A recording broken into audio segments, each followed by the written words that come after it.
I'm going to talk about two frameworks which have kind of, defined schemes and policies that have ultimately resulted in creation of housing in the country.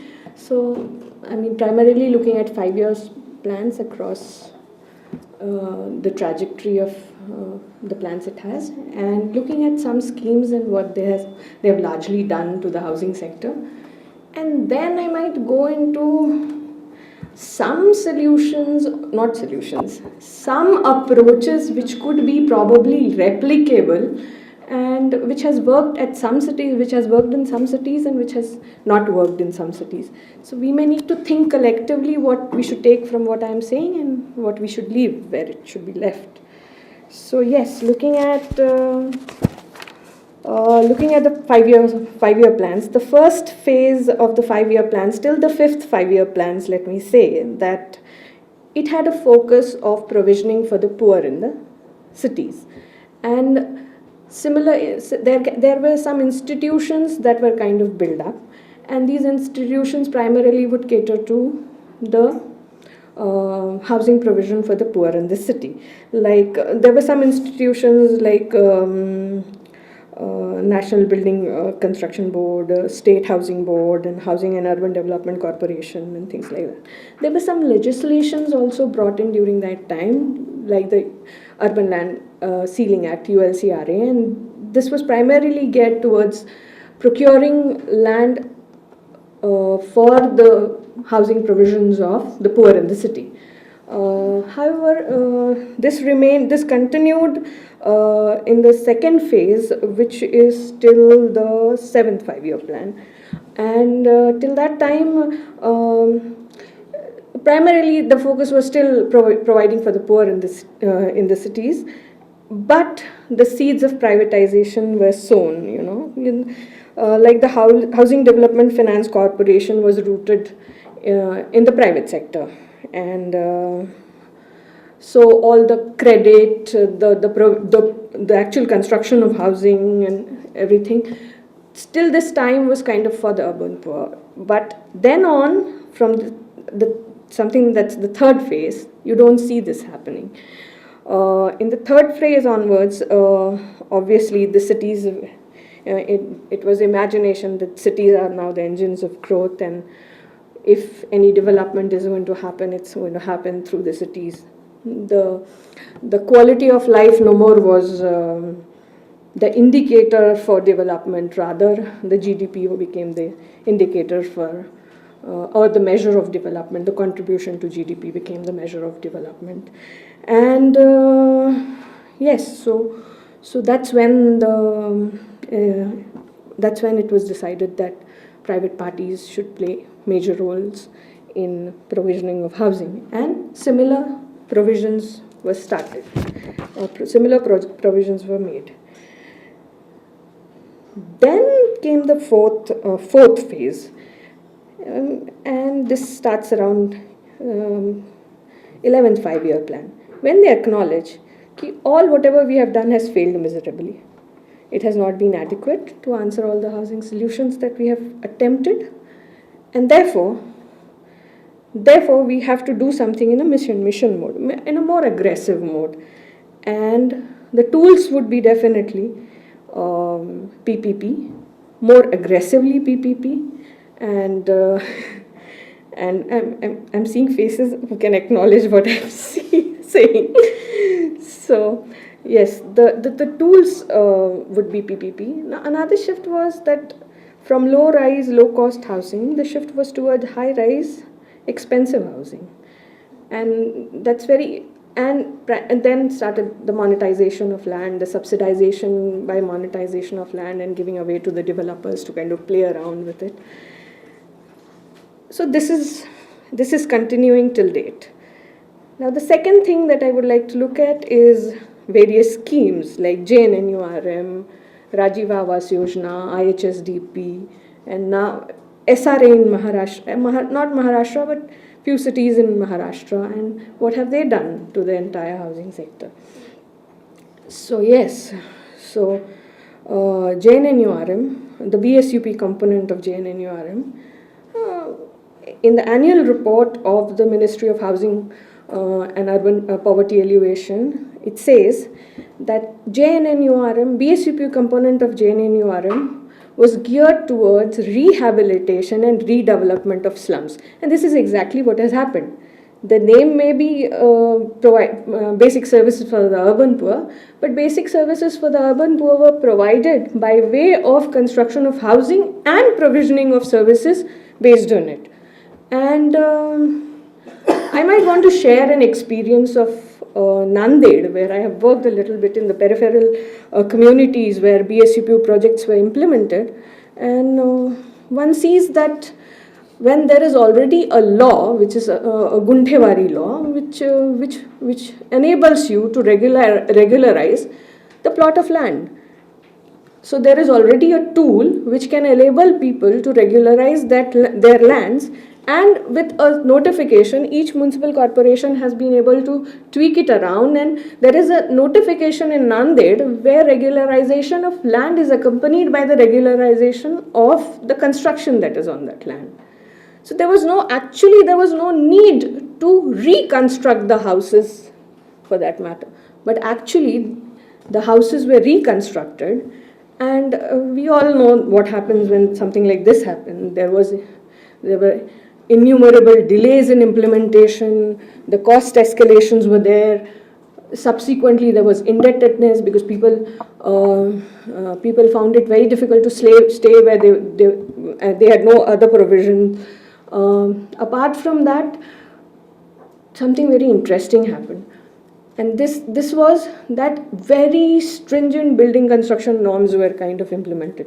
So their living spaces were reduced, and they said this is not something that we would like to have, because now I had a 300 square feet tenement, and now because I have to leave 4 feet from all the boundary walls that I have, my living space is virtually reduced to half.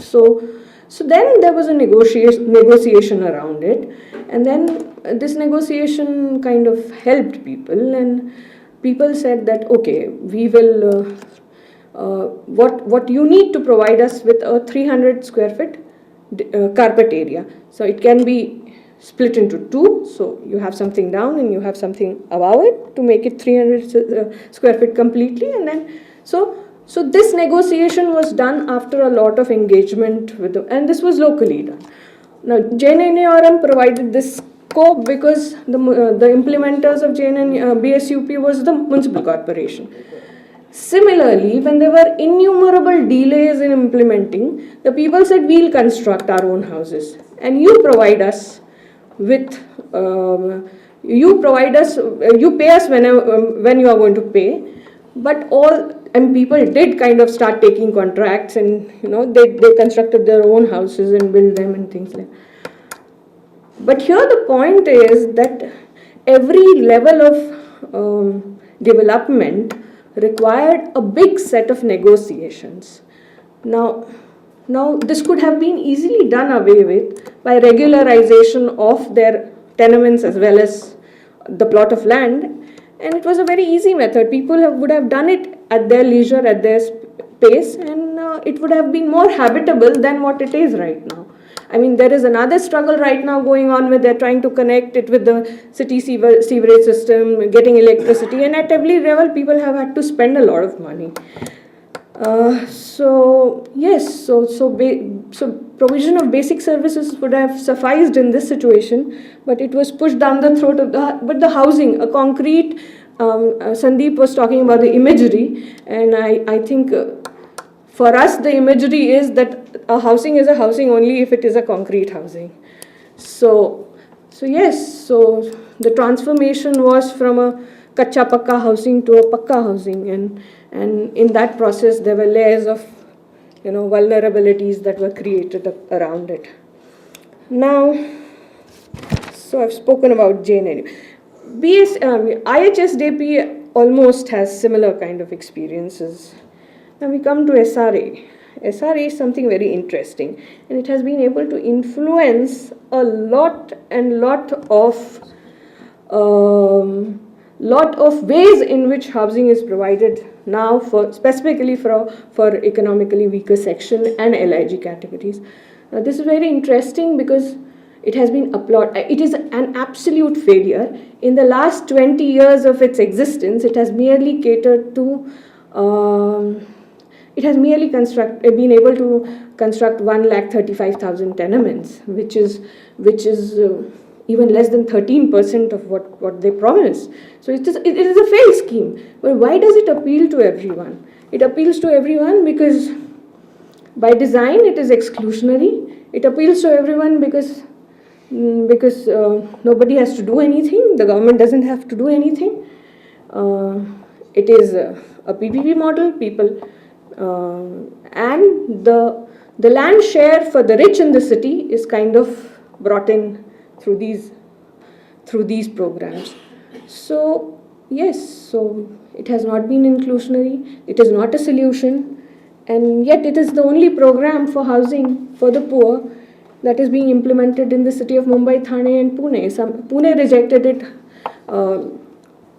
Nagpur rejected it outrightly, but yes, this is what is done. What it has done is it has influenced all the BSUP developments that have happened across the country.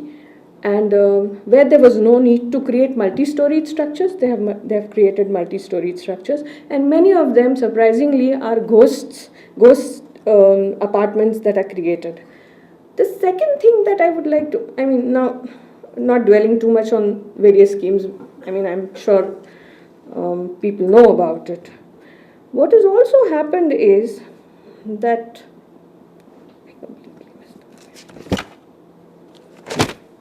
okay, I forgot what I was about to say. I can come back to it later.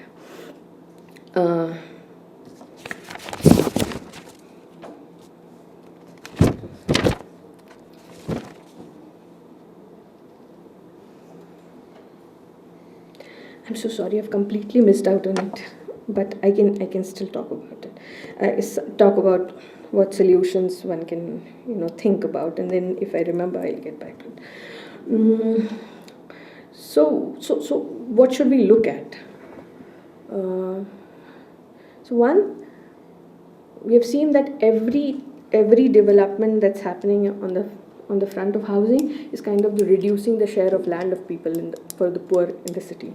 So the first attempt that needs to be there is to have a land which is reserved.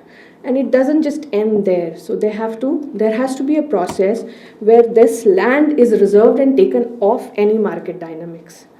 So this can be one of the solutions towards ensuring. Do I have time or no? Yeah, 5 minutes. Okay. So this could be one. The second way of ensuring, the important point that one would like to make here is that housing cannot work in isolation. Housing has to be a democratic rights process where a number of things kind of fall into the purview of housing.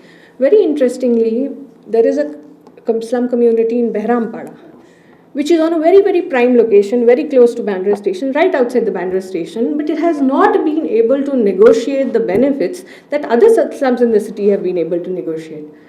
Now why? One can ask a question why they have not been able to negotiate these spaces. So why they have not been able to negotiate these spaces? Because it's a majoritarily minority community concentrated slum. They have not been able to negotiate. It's a prime location. It's right outside Bandra station, very well connected to the central and the harbour line of the city. It is densely populated. There is a lot of potential because it will be very easy for people to be eliminated from development process because any which ways there are a lot of units, informal units that are working there. There are a lot of rental apartments that are rental tenements that are available, but it has not been able to negotiate for the simple reason that it's a minority. So when I'm saying housing is a democratic right process, it kind of encompasses the fact that it has to talk about minorities, it has to talk about people, it has to talk about livelihoods.